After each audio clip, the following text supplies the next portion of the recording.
Okay, we're on some kind of a spot here. Down there they've got some couple of plaques, one up here, one that you can't see behind that tree on the lower level, that talk about in 1867 a house was built somewhere on this level, I think on this top level here, I'd bet, a big flat spot.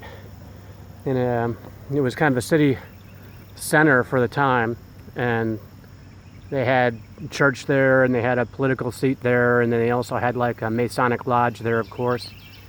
And you can see, you know, it was eventually demolished in the 1960s, so it lasted about 100 years. And I don't know why they demolished it. Maybe it just fell into disrepair over the years and it couldn't be saved anymore. Probably long abandoned, who knows. But it's kind of cool up here. You can see how it's flat. This whole land ground up here is very flat, and they built a brick wall here, right along the perimeter here, right around it. As you can see from the street, obviously is a retaining wall to keep it in place. Come right over the edge of it. I'm leaning over. You can see some of it.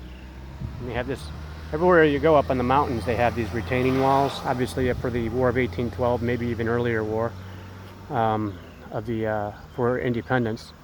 But the War of 1812 was pretty popular in this area. And of course, the War for Independence was also fought in and around all of the northeastern states.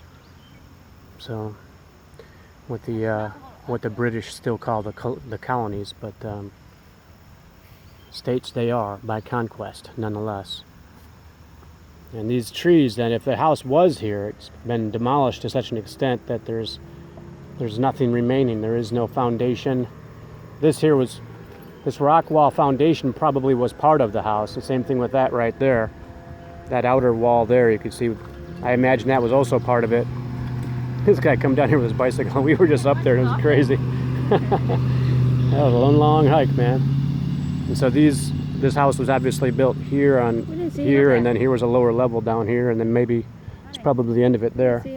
No, he came around behind us after we were already gone.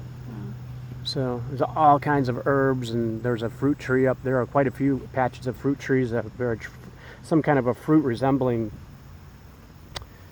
What does it resemble? Kind of a. Big one? Yeah. Kind of a mango, but it smells really sweet. There's a very nice odor to it. It smells like salsa too, between salsa, mango, and then a fruit. And then this stuff here, these herbs we put in our soup. Of course, we always find the good stuff so we can keep ourselves healthy. But this jungle is just fantastic. It's just beautiful. I mean, they've got these vines hanging over these tall, beautiful trees. It's thick. It's lush. It's really something.